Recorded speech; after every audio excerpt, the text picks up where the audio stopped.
Welcome to the Aksarben Mortgage Podcast, hosted by John Mortgage Major, powered by VRLY. This is where we interview top mortgage, real estate professionals, industry insiders, operational managers, and thought leaders from around the nation, diving into hot current topics to help you experience your good life. Welcome back to the Aksarben Mortgage Podcast. Special guest today, Ted Kaasch, a.k.a.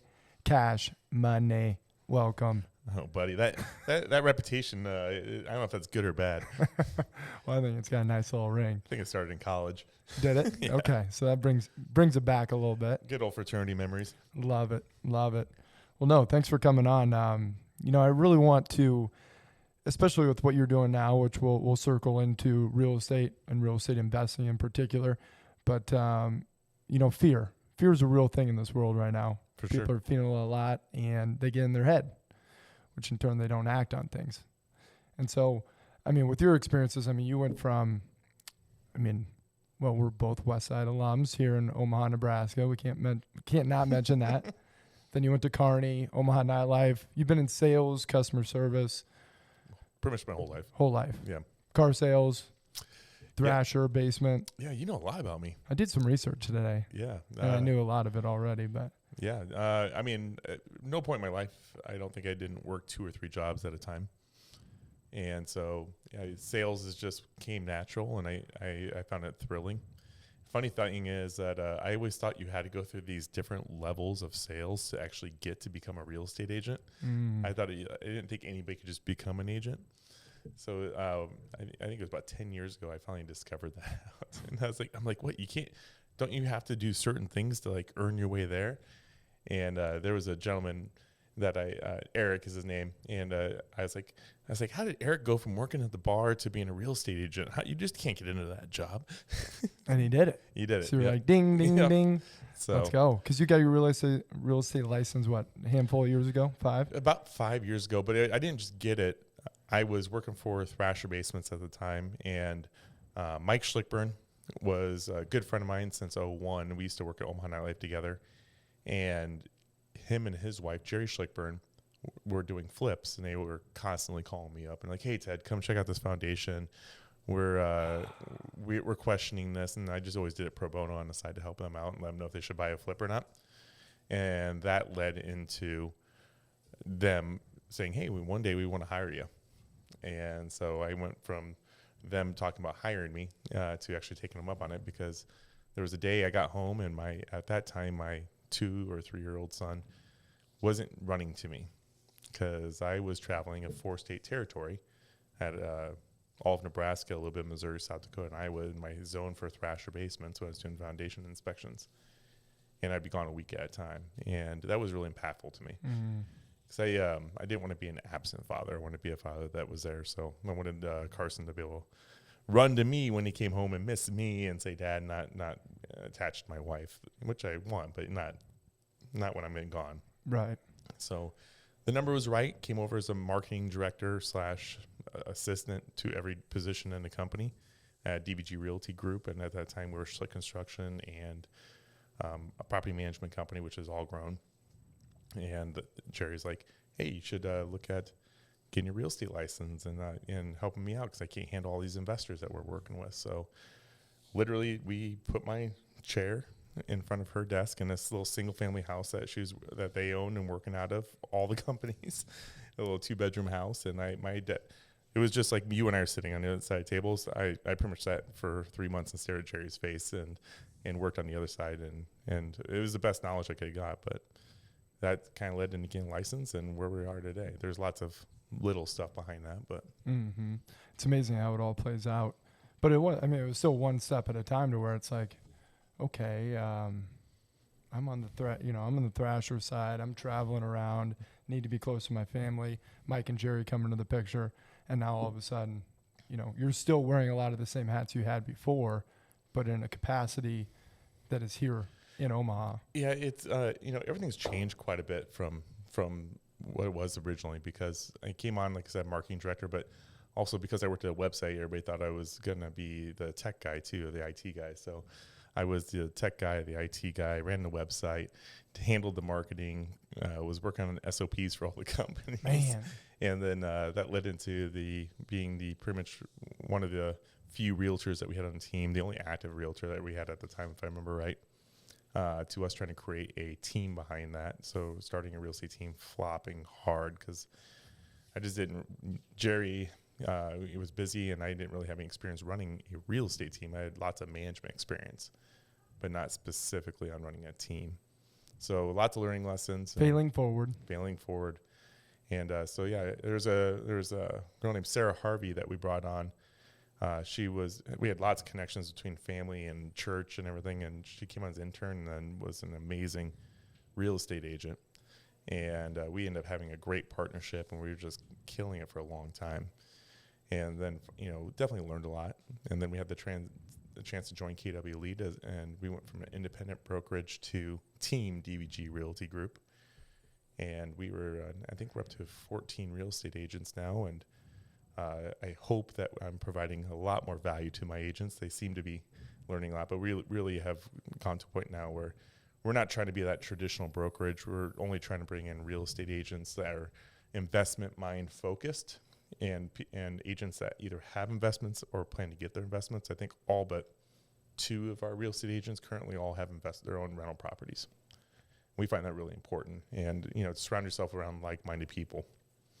Where they say that you're only you're a collaboration of the 5 people closest to you.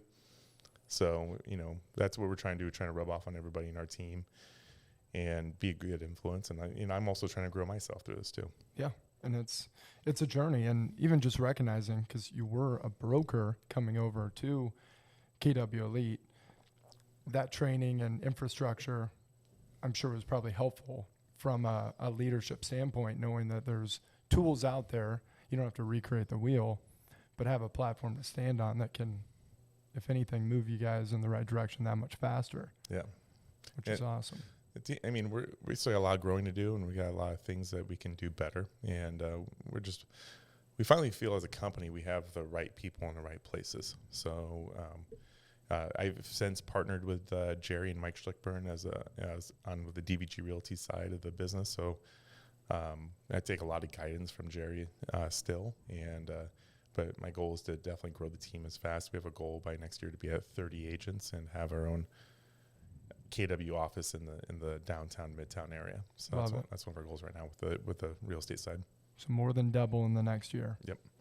Well, you got to know your numbers so you can chip away at it. And we had 3 agents just last month. So awesome. Keep it up. Yeah. So when you talk about the mindset of, building a team around individuals who are building rental portfolios themselves, what have you seen from a fear standpoint? What is holding people back? Obviously the money component is one, but do you think they don't have the ability to see how it's going to play out? Because you mentioned earlier, whether it be somebody who has 1 property or 1,000 properties, getting that first property can be the real reason somebody is able to double, triple the amount of homes they have. Yeah, I always said publicly that the funnest part about my job is helping that investor get that first deal, because if that first deal doesn't go good, then they're going to give up. So when I work with somebody new, I'm like, hey, don't stress out. Plan on this taking 12 months because you need to make sure that this first deal is a home run.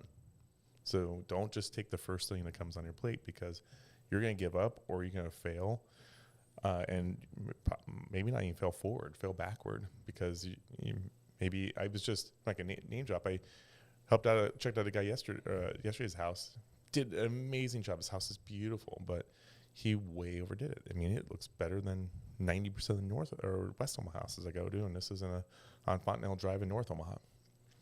So not even going to be able to get it.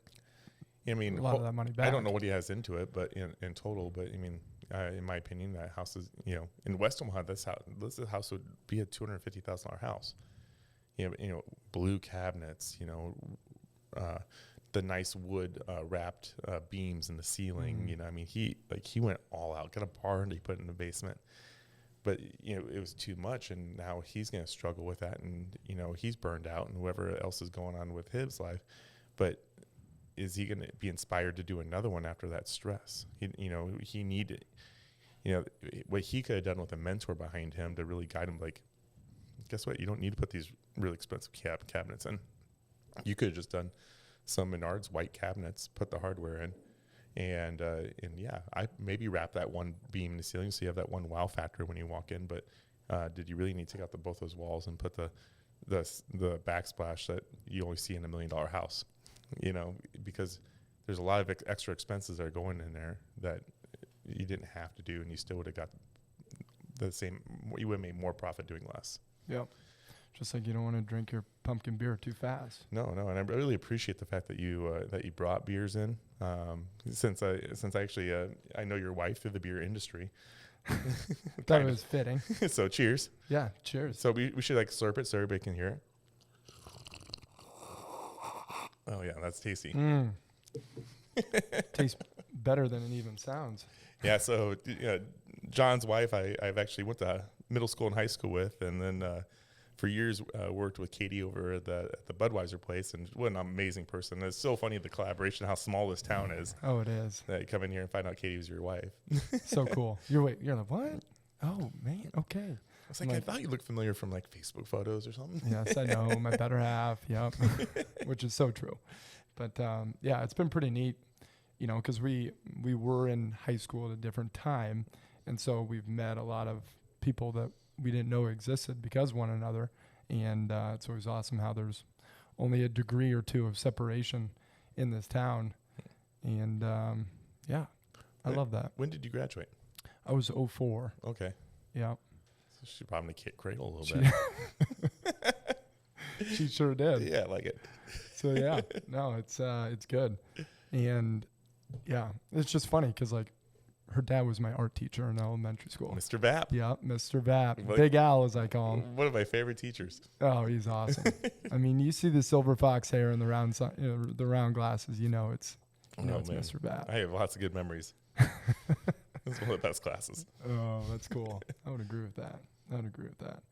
But I mean, just to get back to, everyone's journey. I mean, I didn't know. I mean, before, being associated with, people like yourself that are in the investment world, because it's a game as far as when it comes to, obviously somebody below 10 units, we can help them out one by one. But, if they have a business LLC, that's going to be a commercial loan. And it's a different game. Yep. And even just concepts of, why kill the cow when you can take the milk from it long term and build long-term wealth with real estate. There's ways that people are getting creative to make that first deal happen. And hopefully, like you mentioned, it's something that they can bounce back from. Well, you'll find that, and you'd probably know better than me, but, you'll find that a lot of people in their first deal, they're not putting it under LLC. They're taking advantage of that 30-year note. I know that on my first flip that I did personally, not through the company, I did a construction loan, and which I had to pay 25% down. They gave me a line of credit, 25%. They kept on putting the money back in my checking account, and then I put it back under my personal name, and was able to get a 30-year note, and refinance out. But the biggest issue that people are finding on these flips is the seasoning period. And are you dealing with a lot issues with seasoning periods?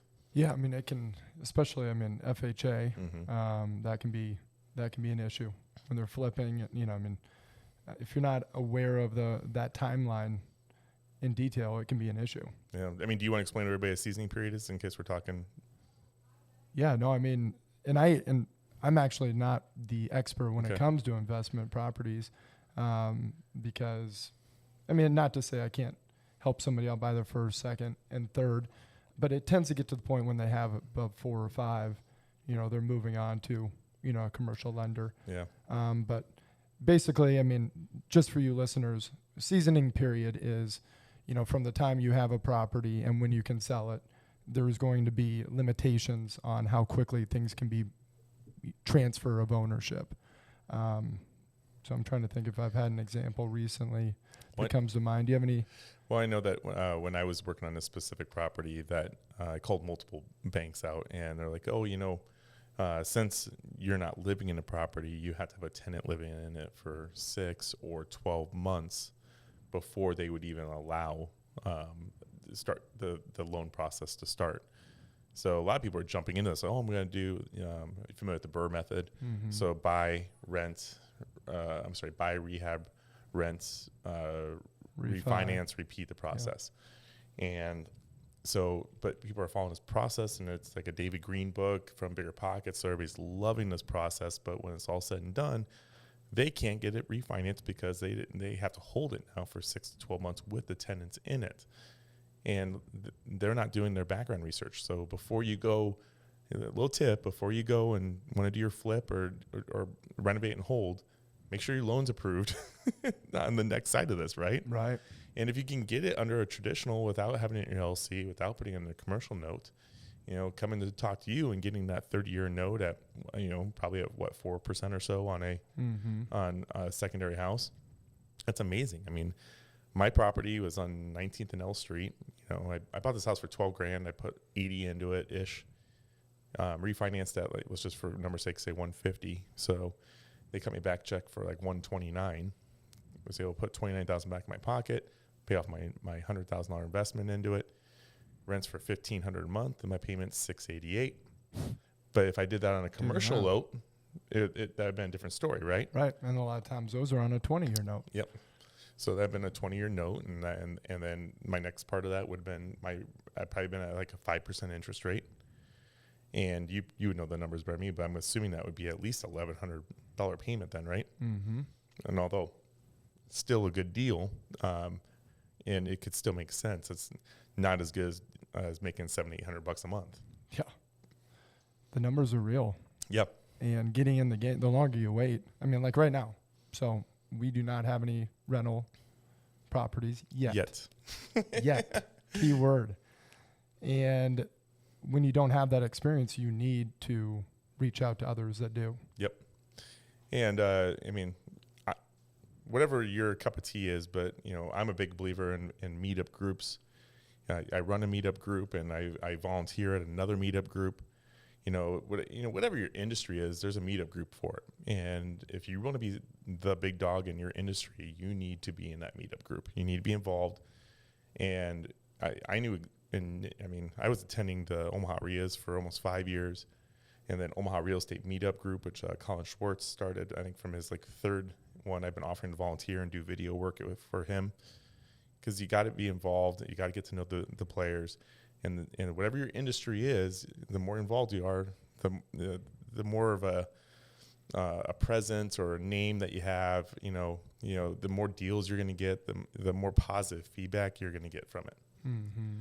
And that deal I was just telling you about, 19th L Street, was before I ran the meetup, was a deal that I actually got from somebody in that group. Wow. Clint Bartlett talks about how he's sitting at the table, and Owen Dashner was on their side, and Owen had too many properties, and Clint's like, "Oh yeah, no, I got a property," and they bought it, and Owen makes his $20,000, and Clint made his $30,000-40,000, and everybody was happy, right? It's a win-win. So, but they had to be at the same table, present. Yep. For that interaction. And they're both respected people because of their involvement, and they give back so much. And if it wasn't for that, those two probably would never even sat at the table or got to know each other. So what does that tell us? You got to show up and be present if you want to get into a certain arena. Yeah. Which means Katie needs to let me stay out later than 6:30 p.m. on a Tuesday night. Yeah, right. Yeah. So Tuesday, come out. 6 o'clock, our doors open. 7 o'clock is our and that's our for RIA, correct? Yeah, first Tuesday of every month. Real Estate Investment Association? Yep. Yeah, so there's a RIA in most cities around the country. I think there's over 1,000 chapters nationwide. And I run the Omaha RIA, and the Omaha RIA, from what I've been told by my peers, is that we are the fastest growing RIA in the country right now, or at least through the pandemic. We didn't really we didn't really close shop. We just offered a free live feed to watch our presenters, and gave the opportunity for people to still partake, which I actually think really helped our attendance.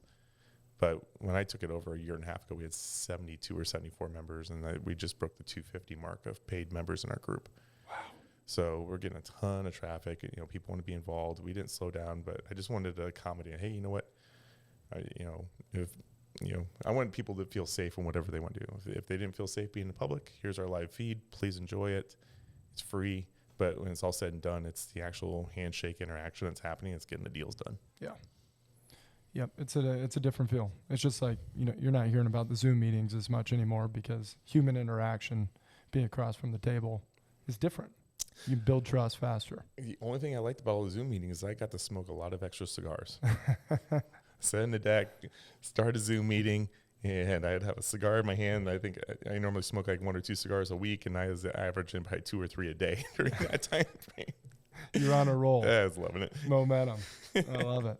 Well, and yeah, I mean, even with the beers, it's socially acceptable to have some beers while on the podcast or during RIA meetings, right? Yeah. So, I mean, we even have a sponsor that will pay for drinks at the end of the event because we find that all the deals actually happen after the event's done. So that 6 to 7 is kind of like our mingle spot, right? And everybody does dinner and stuff. Usually they hang out. Then you got the presentation. Usually gets done about 8:30. And then the venue stays open until 10 o'clock. So 8:30 to 10, we have a sponsor every night or every event, and they provide at least $100 bar tab and free domestic beers for the group just to meet and mingle. Because that's when the deals are happening. That's what a great idea. That's when the big dogs are hanging out and they're giving their advice or getting to know the next person, or they're trading deals. Hey, I got this. What do you got? So, is that venue change or is it stayed consistent? I changed the venue when I took over. So we're at Anthony's Steakhouse in the convention center. Okay. And that venue fits about 400. So it's a large venue. I think we should average about 120 people in our events. Just depends on the holiday and what's going on outside. But so you have room for growth. Yeah, we have a big one. I haven't announced it publicly anywhere, but Charles Tassel is the president of the National RIA, big dog. He runs everything. He's in there making legislation decisions. He's involved with government, trying to sway the government different ways. And he's recognized our growth and movement and the fact that we're actually have been meeting throughout this whole time. And first Tuesday of January, and don't quote me, I think it's at January 3rd, January 4th timeframe, January 4th, he's going to actually be our presenter. So he's flying in from Pittsburgh. And so we're super excited to have him out, and hopefully we can fill the room. I know it's going to be really close to New Year's, but I think everybody will be recovered by then. Yeah, give them a few days. Hopefully the 4th then. Maybe a good one for you to come down to. Yes, exactly. I just need to get them on the family calendar. A lot less promises, and you just need to come do it. Just do it. Exactly. Less thinking, more action. Yeah. Which is, I think, a big reason why, someone like myself hasn't done it yet. It's like if you're gonna, you got to stop talking about it, and you got to put together a plan on how you're gonna tackle that first one, and truly envision, okay, what part of town. Do you want to do it? Yes. Yeah. But I don't have the taste of it yet. I'm seeing other people that are, because I've been helping. This year I've helped out quite a few more people than ever before that are buying investment properties. I have one under contract right now where the single lady is leaving her first home and renting it out. Part of the contract was within 14 days that she had a 12-month rental agreement on her existing home to then purchase her next home that's going to be her primary. Mm-hmm. So people are getting, creative on how they can get that first property done.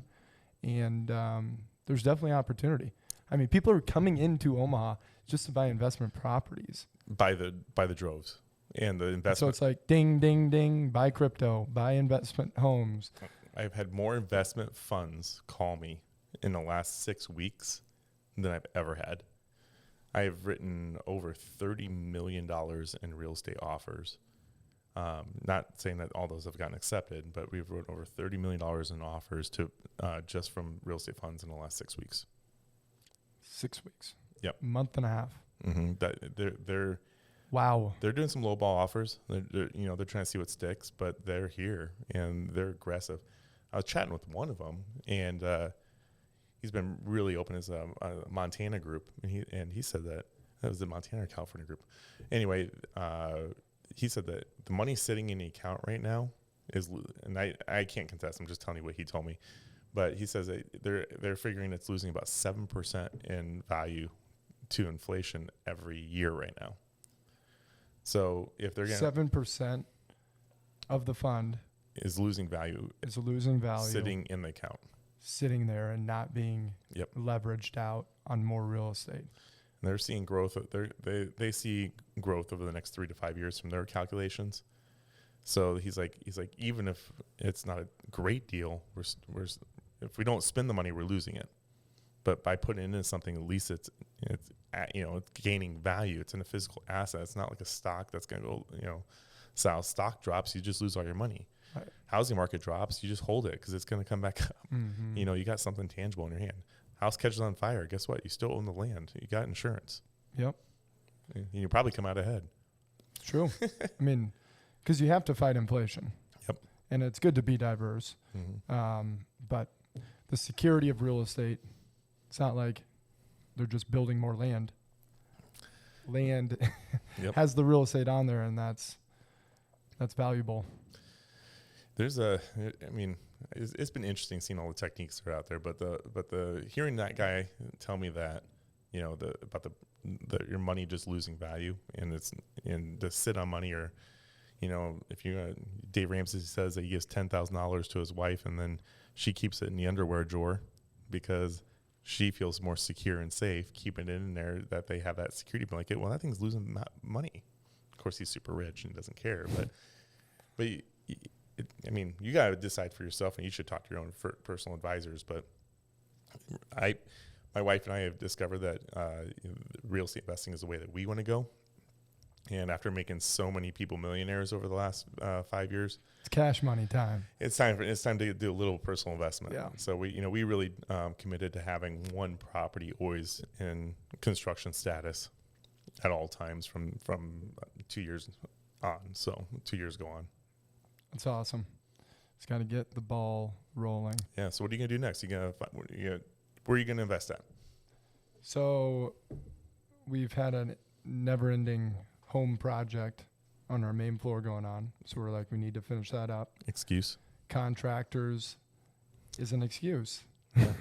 But we said that when that gets done, that's when we'll make our first move, which could be a few weeks from now. Okay. So then at that time, it's a matter of figuring out what part of town. I'd like to buy. We'd like to buy where we go. Mm-hmm. Then it's a matter of finding the opportunity, which you have to be hunting or fishing for it to be able to find those opportunities. How long does it typically take on the investment side? I mean, do you know that you need to put in 10 offers to get one? Well, 5 to 1. I mean, obviously what you're offering based on what the purchase price is. Well, I would say that 80+% of the properties that I put under contract for my clients are off market. So, I'm finding properties at the meetups. They're not even on the market at that time. No, because you know if they're going to sell the home. Yeah, because you're generally your rookies are the ones that are fishing the MLS properties, the listed properties, because those are all they know. But in essence, there's tons of wholesalers and there's people with thousands of properties, even here in Omaha, Nebraska, that are willing to just sell something. So again, attending the meetups, getting to know the wholesalers, those are opportunities that you need to take advantage of. Occasionally I do put stuff on, I get some 1031 money through a client, and, we've made a few deals, but we had to do a handful of low balls to get them on the MLS. Lately, just in the last week, we've just been finally seeing some deals on MLS. We haven't seen anything on MLS for the last 2 years. And it's coming back. Yeah, there's a lot more inventory. I think a lot of people are burned out. And, as Paul always says in our meetings, realtors tell people it's a bad time to sell in certain times of year. So, we'd use that to our advantage. And actually, my best real estate year every year is actually December. I do my number one sales in December every year. It's coming right up. Yeah. I mean, well, think about it. You got people that have all this extra money. Their accountant just said, hey, you got to buy something really quick. So we go ahead and put, we find the deals in December when people are expecting low offers because their realtor told them. And so, or you're only selling in December is what we're noticing right now. Is because you're going through divorce, you have to for some reason, or you're moving. People are just not, because their real estate agent's telling them, hey, just wait 3-4 months. It's gonna be the best time. So yeah, when everyone else is buying. Yeah. So, but really, as an investor, you want to buy in December. Plus, you get that tax write-off. So I should buy in December. I would commit. Best time to buy is always today, because tomorrow you never know what's going to happen. Price could go up, interest rates could change. You know that. Mm-hmm. There was a meme I just saw. The Dave Ramsey approach, waiting to get 20% or 25% on a primary residence. Well, by the time he has that money saved up, it's been another 2 years. The appreciation on that home would have already been $35,000-$40,000 more. Yep. It's just a prime example of waiting can be costly. I'm a Dave Ramsey ELP. Are you? Yeah, and so I'm a huge fanatic of what he puts out there. He's got a lot of great nuggets. I did his program 7 years ago. Yeah, my wife and I paid off several $100,000, and we became big believers in it. We attended the courses, I read the books, I probably listened to thousands of hours of his radio show. If you don't understand money or you're trying to learn money, you definitely need to get involved. At least listen to his radio show, because they have an app on your phone that you can download. He's gonna give you the best advice of just basic money tips. Now, I don't utilize everything to my sake. I mean, it's all in a perfect world. Yeah. But, he always says, he's teaching, he was teaching for the people that have absolutely no education in money, where their mom and dad didn't teach them, right? So. Building a foundation. Yep. To stand on and. No credit card debt. Prosper. Yeah, credit card debt is not good debt. No. Not at all. But you also, double-edged sword there, if you don't have any credit, and you never had a credit card, or you're not a co-signer on an account, you may not have any credit at all, which in turn can be an issue. So let's dig in this a little more. Tell me about the property we're going to find for you. See, I love it. Kaasch Money. He's in the sales industry, and he's building value by asking better questions. What questions do you have for me? If you're looking for rental property, what's your question? You're a first-time buyer. First-time home buyer. So obviously I don't know what I don't know when it comes to buying a rental property. I know that you want it to be you want it to cash flow. How much? I don't know what the rule of thumb is there. But it always, just like on residential primary residences, you need to have a payment that is within reason, and you need to have enough funds available to close on it to make it a reality. Of course, everyone wants a deal, but it's relative, because it's not an instant gratification. I mean, I guess it could be in a quick amount of time, but so if you were buying your first rental property in December, where would you tackle a 25% down payment home for a great long-term investment? Well, in the greater Omaha area. For me, I grew up, my younger years in the South Omaha area, right behind the Bohemian Cafe over there. Mm-hmm. So I have a passion for investing in that area. If I could have every rental property in my portfolio, it would be right there in that little Bohemian area.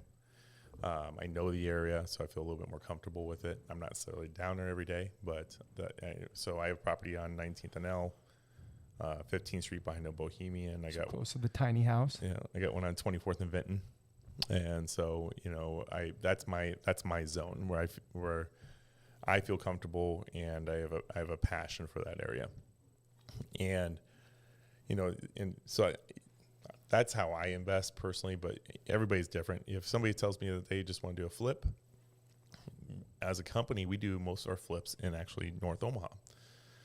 We're buying houses for $50,000-ish. We're putting $20,000 into them, and if it's a 3-bed, 1-bath with a 1-car garage, you're going to get $124,000. So the numbers just make sense. South Omaha, we're seeing long-term tenants. We're seeing tenants that are going 5+ years in a property. It's stability. It's the turns that are nice, but there's so many investors down there. If you can find any house under $100K in South Omaha, it tends to be something you need to look at, Also the kind of like the what's that? The test that you want to give, is there's what they call the 1% rule, right? So if the house is a $100,000 purchase all in with, and it's rent ready, then if it makes $1,000 a month, when you run and your real estate agent, if he's got any investment background, he should be running a pro forma for you that's actually factual and not full of BS. But your numbers, that should have at least a 7% return to you when you're running a 7% cap rate return. And the cap rate's like when you figure in your interest rates on your loan, your rents, your insurance. It's just it takes everything into account. And the kind of the industry standard is you want to see a 7% return is what people, anything above that, that gravy. It should be a good home run. If you talk to Clinton Bartlett, I think that their number, as long as it brings in $200 or $250 of cash flow a month, that's all they care about. So everybody's got their different standards, but if you're buying in West Omaha, the houses are appreciating so fast that a $200 and $250 a month cash flow, even if it's a low cap rate, is probably fine because that house is going up so fast in value. And I don't want to guess what it is because it's different per part of town or even neighborhood you're in. But that's just things you got to look at. So I would go to you and I'd say, well, do you need to build cash flow to get your first property? And if they say yes, then they might look at a flip. But if you're doing a flip, make sure you're doing an LLC, because if you're doing your personal name, you're going to get taxed on it big time. Capital gains are going to hit you hard. I think capital gains is 40%. Oh, it's of your profit. Yeah. I mean, people don't know that they're going into this, and they're like, oh, I've had this property for 3, 4, 5 months. You're fine, but if for a year you get less capital gains. At 2 years you pay no capital gains, and so you got to talk to somebody that knows about that, because they could really steer you the wrong way. I've worked with so many people buying their properties, and their agents only showing them something that's on the MLS. And then they're like, oh, this looks cute. I bet this would be a great rental property for you. And then they buy it. But what research has there been done there? They're just going in blind. And sometimes that real estate agent is just trying to get a deal and doesn't care. My clients have bought 10, 15, 20 properties from me. It's a good repeat business, but because they trust me, and I rather make sure, my goal is make sure they become a millionaire, because I know I'm going to get another property for them. I don't care, if I only made $2,000 on this deal, because it doesn't matter. You're paying it forward. Yeah, and you're going over the numbers with them too. And there's such a tight-knit community when it comes to investors, at least in our city. Every city's different, but if I was to not do somebody right, it's going to get back, especially since I run the local RIA. Yeah. Like your name is on the line. Yeah, so big small town reputation is what we got. It's a big deal. So I would say, where are you comfortable and why? Then I would probably find you a few examples, break it down for you, show you a pro forma on it, and say, my pro forma is super simple, but it's also like, we figure in what they call a 10% CapEx, so expenditures above and beyond when the house is ready. We put a rehab line in there. So there's lots of information in there so I can look more like the hero when you're actually in it, and not the guy that you're yelling and cursing my name later. You know what I mean? So. And there's a big difference. Yeah. So especially when you experience it. We teach our team to put all the expenses in and kind of go above and beyond on there.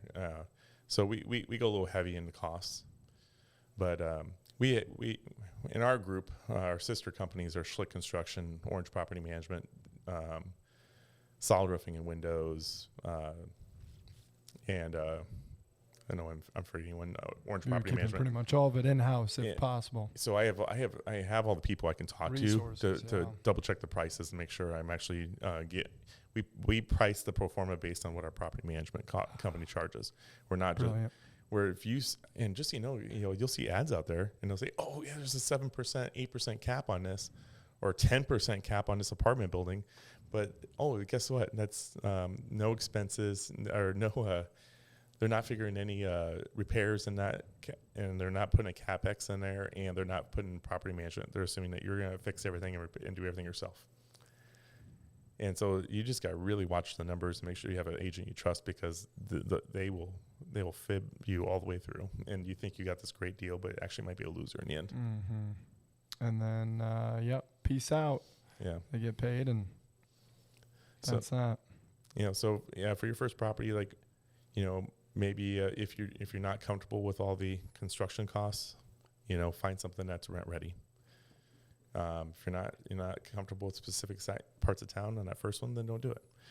It might take you a little bit longer to find it, but like I said, plan on 12 months.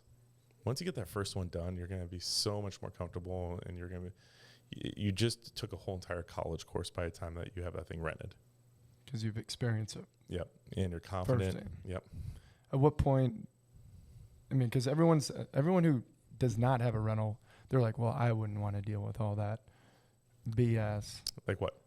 Oh, if, the furnace went out, or, just any of the maintenance issues. At what point are most people to where it makes sense? I mean, are people that have one or two, or like pay a little bit more to have a service available, or is it? I tell my clients that their first property, they should manage themselves. They should. Yeah, just so you know what it is, the costs, what to expect, right? And I had a client, I learned something from everybody, but I had a client that he put a Service One contract in on every one of his properties. And then he put the Service One sticker on the door and said, hey, you know what? You got a service issue, go ahead and call them. They'll bill my credit card. And that was his way of dealing with maintenance issues. And it was always on Service One if they couldn't come, right? Because they're the one booking the appointment. But if you have a property management company, we have an awesome property manager, Austin Compton. He kills it. Oh, he's a good dude. And he's taken our property management to the next level. But even if you have the best property management company, nobody's going to take care of a property like you. You have the love for your tenants. Skin in the game. I'm dropping off gift cards when my tenants have birthdays. I dropped off a wedding gift when they got married. I literally heard that they got in a bad car accident, and we went and got them. What's that? DoorDash. Got them a DoorDash gift card. She treat them like family. She saw a mouse. I hired Presto X to come do mouse treatment the next day. They appreciate that, and it shows you care. And there's no property management company that it's gonna do all that for you. And if there is, I mean, you should be paying a ton of money. But, there's going to be a point where you can't manage yourself, though. And, what's your time worth? And what's going on in your life? You know what I mean? Time's pretty damn important. I know. I'm using up all your time today.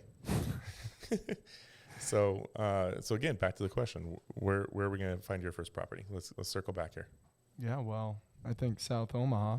Okay. Could very well be a nice little spot. Otherwise, I mean, we live in Elkhorn. Okay.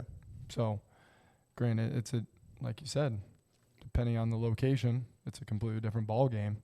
So there's no right or wrong answer. Once you remodel it and it's rented, you probably, I go in my house 4 times a year. You so realistic, once a quarter. Yeah, I go in there to change my quote unquote air filter. So I offer free air filters. I get to walk in, change the air filter as a free service, as a thank you, and I get to see my property, right? So that's my one thing. So then that gets you down to the beercade or wherever you want to go. Yeah, it's right. An excuse to travel down. That's smart though. So really smart. That's my golden nugget for you guys. But yeah, for you, you're not going to access this property most likely. And if you're so busy, you got to hire a property management company if you don't have the time to handle it. Because you got to be able to take care of them.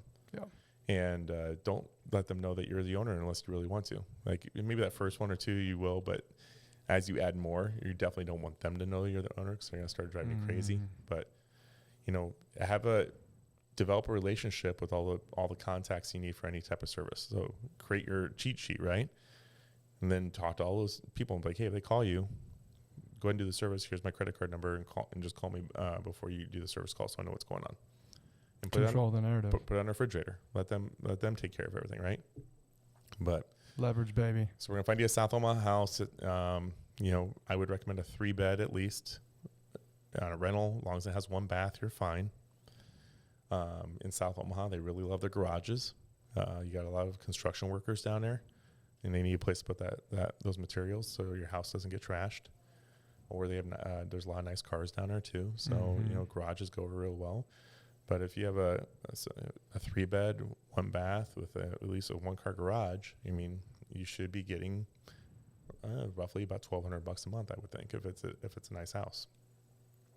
My personal house, I went above and beyond, and I made it nice. So I only have street parking, and I get $1,500 a month. But I took out 2 walls and put a beautiful backsplash on there, and just made the whole presence when you walk in, very inviting and very nice. And I got a military family in there, which is really a home run in the rental world, because they can't skip out on their rent because the government's paying for their rent. And if they trash, you're getting paid. Yep. And if they trash the place, you call their base and you talk to their commander. Guess what? All those damages are going to get paid for. That's some peace of mind right there. Yep. So when the day my tenant moves out, I'll say, hey, you know what? I'll give you a $250 bonus. If you find me another military family. If you find me another military family, move right in. Yep. Noted. Yep. And I even said, hey, I know that you could be deployed at any time, and I'll just do for you, and I'll do month to month. I don't want you to feel like you're stressed, even though you would have to let them out of their contract anyway.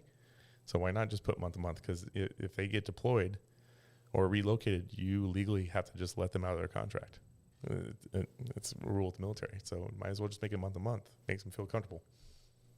Makes a lot of sense. So, and all this experience you have, and then the network of RIA, I mean, you're creating an environment that is allowing you and people around you to succeed and build wealth of real estate. And we're trying to awesome. We're trying to take that national too. Like we're creating sister RIAs around the state.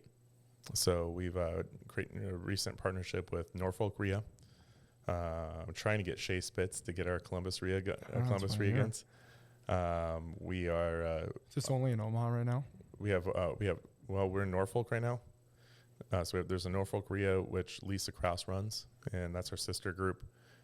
We have a rookie RIA that officially launched here in town. So we have Bob Koenig, I always pronounce his last name wrong, Bob Koenig running that group with his wife Leslie, military group, and they're really concentrated on mindset. And we're looking, and then we have a North Platte RIA, which is called Western Nebraska RIA, that's up and going.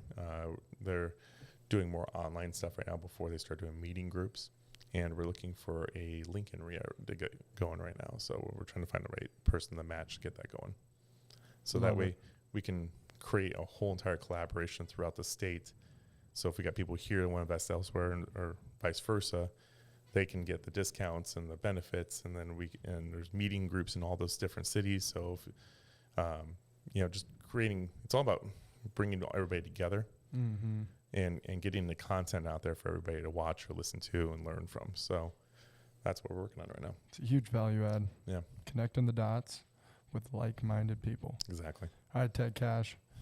The Major family will be buying an investment property, and I'm sure there'll be plenty of others that listen to this and see how they can move the needle for them and their family too, because as you were saying, the opportunity is out there. He's got to be on your toes and ready to go. So thanks again for coming on. Yeah, thanks for the beer. Cheers to you, Ted Kaasch. Cheers, Keep buddy. it up.